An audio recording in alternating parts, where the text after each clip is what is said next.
네, 여행의 즐거움을 키우기 위해서는 준비를 잘해야 되죠. 파리 가기 전에 6번째 시간. 안녕하세요. 예술인문학자 이동섭입니다.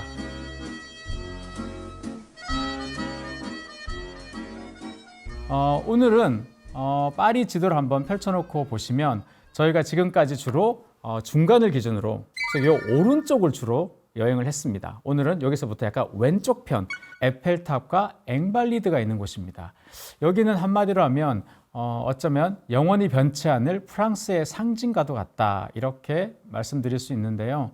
여기는 파리의 아이콘이라고 할 수 있는 에펠탑, 그리고 나폴레옹의 묘지가 있는 앵발리드, 그리고 프랑스 하원을 비롯한 정부 기관, 유네스코도 여기 만나실 수 있습니다. 특히나 주거 환경이 굉장히 조용하고 안전해서 프랑스의 고급 관리라든가 상류층들이 또 꽤나 많이 살고 있는 그런 곳이기도 합니다. 제가 첫 시간에 루브르 미술관이 1989년에 건립되었다 이렇게 말씀드렸는데 그 이유가 바로 프랑스 혁명 200주년 기념물이기 때문에 그렇습니다. 자, 그렇다면 1789년에 있었던 프랑스 혁명의 100주년 기념물, 그것이 바로 에펠탑입니다. 에펠탑은 1889년에 만국 박람회를 기념해서 건립되었는데요. 지금 봐도 굉장히 뭐라 그럴까요? 혁신적이라 그럴까요? 그런 건축물이죠. 이 에펠탑이 올라갔을 때 정말이지 극렬하게 파리 시민들은 반대했습니다. 만약에 여론조사를 통해서 이 에펠탑을 짓냐 마냐를 결정했으면 아마 9대1 정도로 에펠탑을 짓지 말자라고 결정했을 만큼 굉장히 당시로서는 논란거리였는데요. 왜 그런가 하면 여기서 여러분 잠깐 프랑스인들에 대한 어떤 편견을 하나 깨셔야 되는데, 우리가 프랑스, 특히 파리 하면 예술의 도시죠. 예술, 자유로움, 법칙을 지키지 않고 개성 넘치고 이렇게 생각하시는데, 프랑스인들은 사실은 좀 보수적입니다. 파리라는 도시를 잘 보시면 건물도 낮고 고풍스럽고 좀 이렇게 비슷비슷하게 지어져 있죠. 건물들이 조화와 균형을 좋아한다 이렇게 이해하시면 되는데, 그런 면에서 봤을 때 파리시 전체에서 파리의 어떤 조화와 균형을 깨는 대표적인 건축물이 바로 에펠탑이죠. 그리고 루브르 미술관의 유리 피라미드입니다. 뽕피두 센터도 그렇고요. 그런데 그 당시로서는 그렇게까지 사람들이 반대했던 그 건축물들이 지금은 파리를 상징하는 구조물이 되었다라고 살펴보시면 격세지감을 아마 느끼실 것 같습니다. 에펠탑은 파리 시내 어디에서라도 볼 수 있죠.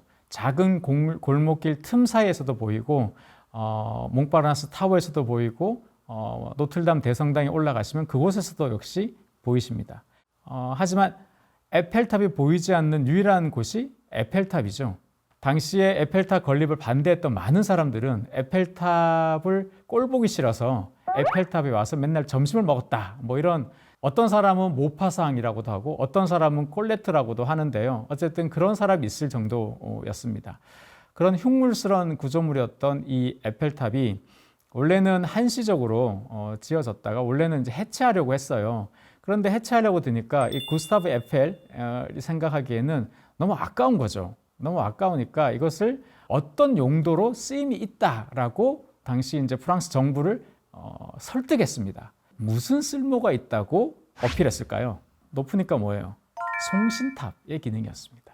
당시로서 이 에펠탑은 한 300m가 넘는 높이이기 때문에 세상에서 가장 높은 인공 구조물이었습니다. 그러니까 라디오나 이런 어떤 주파수를 멀리 쏘아주는 그런 어떤 기지국 역할이었던 거죠. 실제로 지금도 그렇게 일부 사용되고 있는데요. 그 쓰임을 프랑스 육군이 받아들여서 이 탑은 해체되지 않고 지금까지 잘 이어져 오고 있다, 이렇게 보시면 되는데, 19세기 후반에 지어진 이 건물은 석조 건물이 아니라 철 건물이죠. 당대로서 봤을 때 굉장히 앞서 있는 소재를 선택해서 심지어 이것을 구스타브 에펠의 작업실에서 웬만큼 다 만들어서 현장에 와서 조립한 건물이에요. 어떻게 보면 조립식 건축물의 시조라고 볼 수도 있고, 많은 분들께서 그거 너무 프랑스 거니까 당연히 프랑스 정부에서 되지 않았어? 라고 생각하시겠지만 에펠이 개인 돈으로 지었습니다. 대신 여기에 대한 운영권을 한 30년 보장받는 그런 식으로 이제 계약을 했던 셈이죠. 그리고 재미난 것이 우리나라에도 이제 봉이 김선달이 있죠. 대동강 물을 팔려고 했던 그 봉이 김선달 같이 이 에펠탑에서도 이제 에펠탑을 팔려는 사기가 있었습니다. 사건의 경우에는 간단히 말씀드리면 어느 사기꾼이 에펠탑을 해체하기로 했다. 그러면 이제 못 쓰는 고철이 나오잖아요. 이 고철을 당신에게 싸게 넘기겠다. 이렇게 해서 실제로 팔아먹었습니다. 근데 이 사기당한 사람이 부끄러워가지고 이것을 이제 신고하지 않았던 거죠. 그래서 두 번째 사기를 치려고 할 때 그 사람이 신고를 해서 이제 덜미가 잡힌, 그래서 웃지 못할 그런 사연도 있었습니다. 이 에펠탑을 제대로 보기 위해서는 크게 두 가지를 기억해 두셔야 되는데, 가급적이면 밤에 이 에펠탑이 반짝반짝 조명을 받을 때 보는 것이 마치 크리스마스 트리처럼 아주 예쁘니까요. 그때 보시는 게 좋고, 그런데 나는 그래도 에펠탑을 가까이서 보고 싶다 하면 아무래도 이제 낮 시간에 가셔야겠죠. 그래서 실제로 이제 에펠탑 올라가실 수 있는데 1, 2, 3층으로 이제 구별되어 있는데 모두 유료입니다. 바꿔 얘기하면 걸어 올라가셔도 돈을 내야 되고 엘리베이터를 사용하셔도 돈을 내야 되는데, 맨 위에 이제 그 펜트하우스가 있습니다. 이 펜트하우스는 구스타브 에펠이 이용하기 위해서 지었는데요. 그래서 아주 뷰가 좋겠죠. 그런데 이 펜트하우스 올라간 엘리베이터를 누가 만들었냐? 여러분의 역사 속에서 아주 유명한 사람, 우리가 교과서에서 배운 사람, 바로 에디슨이 설계했습니다. 실제로 이제 에디슨이 많이 거기 초대받아서 자주 왔었다고 하는데요. 그 둘이 만나는 장면이 거기 기록되어 있습니다. 그것도 한번 보시면 에디슨과 에펠이 이 역사적인 인물 두 명이 이곳에 왔었구나 이렇게 생각하시면서 또 한번 감상해 보시면 좋을 것 같습니다. 에펠탑을 그러면 어디서 보는 게 제일 좋은가? 크게 두 군데가 있습니다. 이 트로카데로라는 역에서 내리셔가지고 샤이오 궁이라 그래서 양쪽에 궁이 이렇게 있고 그 사이에 에펠탑이 딱 서 있는, 아마 많은 영화나 사진에서 보셨던 바로 그 뷰를 거기서 보실 수 있어요. 아니면 강 건너편에 샹드막스라고 에펠탑이 있는 그 이제 군사학교인데요. 거기에서 보는 에펠탑도 굉장히 매력 있습니다. 그래서 에펠탑을 기점으로 그래서 강 건너서 보실 거냐, 아니면 강 이쪽 편에서 보실 거냐, 그리고 양쪽에서 보시는 것이 에펠탑을 보는 또 좋은 방법이고, 제 개인적으로 가장 인상적인 에펠탑의 풍경은 뭐냐 하면, 지하철을 타고 6호선을 타고 지나가시다 보면 지하철 객차 안에서 에펠탑이 보여요. 근데 그 풍경이 저는 굉장히 좋더라고요. 특히 거기를 지나가실 때 에펠탑이 이렇게 반짝반짝 빛나는, 일부 지하철 이제 기사님께서 좀 천천히 운전해 주십니다. 그리고 때때로는 약간 장난기 어리게 지금 여러분은 빛나는 에펠탑을 보시고 계십니다, 뭐 이런 설명을 하시는 경우도 있어요. 그래서 그 색다르게 보자면 그 지하철을 타고 가시면서 강을 건너 가시면서 보는 에펠탑도 상당히 매력적이다, 이렇게 설명해 드릴 수 있습니다. 조금 이제 걸어서 가시면 앵발리드가 있는데요. 앵발리드는 군사박물관으로 유명하고, 그리고 나폴레옹의 칼과 군복, 나폴레옹이 세인트 헬레나 섬에서 죽었죠. 그리고 나서 이제 유해를 이쪽으로 파리로 옮겨왔는데, 그 옮겨온 나폴레옹의 유해가 앵발리드에 안치되어 있습니다. 재미난 것은 그때부터 지금까지 제기되고 있는 하나의 의문이 있어요. 과연 그 나폴레옹은 진짜일까? 그러면 DNA 조사를 하면 되는데 프랑스 정부는 아직까지 그것을 허락하고 있지 않습니다. 그래서 여전히 약간 일부에서는 나폴레옹이 아닐 수 있다, 뭐 이런 설이 있는데, 그래서 실제로 앵발리드에 가셔서 나폴레옹의 묘를 한번 직접 보시는 것도 좋지 않을까 싶습니다.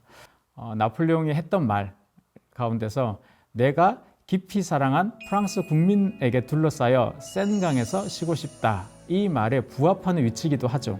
바로 센강이 있으니까요. 그래서 이 앵발리드를 관람하시고 나오셔가지고 센강을 한번 걸어보시거나, 아니면 그 알렉산드로 3세 다리를 건너서 넘어가시면 또 샹젤리제로 갈 수 있는 그런 또 화려한 대로가 있습니다. 그쪽으로 이동하셔도 좋을 것 같습니다. 에펠탑도 봤고 앵발리드도 봤는데 시간이 좀 남는다 하시는 분들께 제가 추천드리고 싶은 곳이 두 군데가 있는데요. 첫 번째는 로댕 미술관입니다. 아주 유명한 조각가인 로댕의 작품을 다수 소장하고 있는 곳인데요. 들어가자마자 이제 오른쪽 편에 보시면 생각하는 사람이 있습니다. 나무 사이에 생각하는 사람이 딱 앉아 있거든요. 뭐 누구나 다 아는 그 교과서에 실려 있는 로댕의 대표작이죠. 생각하는 사람인데 이 작품이 하나 더 있어요. 어디에 있냐면 거기서 쭉 이렇게 오른쪽으로 걸어가시다 보면 지옥의 문이라고 딱 큰 게 하나가 있는데 그 지옥의 문에서 맨 위에 앞쪽에 조그맣게 그 생각하는 사람이 거기에 있습니다. 그러니까 이것을 독립적으로 따로 만든 게 우리가 아는 생각하는 사람이다 이렇게 보실 수 있고, 로댕의 조각의 특징이 뭐냐 하면 한마디로 얘기하면 조각계의 인상파라고 생각하시면 돼요. 그러니까 그만큼 혁신적인 조각가였고, 조각을 사실 잘 모르고 보시더라도 실제로 가까이에서 직접 보시면 그 생생한 묘사력이라든가 상대적으로 거칠고 투박한 마무리지만 그렇기 때문에 더 또 이 현실감을 느끼는, 그래서 조각이라는 게 뭔지 모르시더라도 보시면 굉장히 감흥이 있고요. 나는 뭐 그렇게까지 조각 잘 모르겠는데 뭐 굳이 봐야 될까? 라는 분은 이 로댕 미술관에 딸려 있는 정원이 참 아름답습니다. 이곳은 원래 로댕이 살았던 그런 곳이었기 때문에 정원의 크기는 크지 않으나 이렇게 잠시 앉아서 커피를 마시면서 시간을 좀 보내기에 참 좋은 곳이니까 정원만 물론 보실 수도 있습니다. 입장료가 달라요.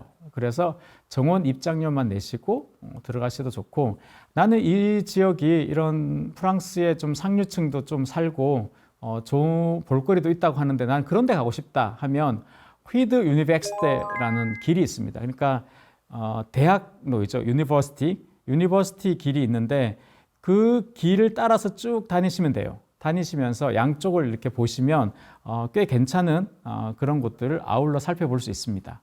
그래서 그렇게 프랑스의 좀 고급스러운 상류층들의 어떤 집이나 식당이나 그런 공간들을 살펴보시겠다 하면 그쪽으로 좀 다니시는 것도 괜찮고요. 관광객들한테는 유명하지 않지만 프랑스 내에서는 그래도 좀 격조 있고 품격 있는 곳들이 꽤 있으니까요. 그 일대를 한번 다녀보시는 것도 좋지 않을까 싶습니다.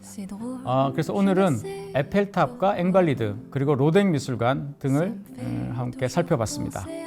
다음 시간에 계속 하겠습니다. 고맙습니다.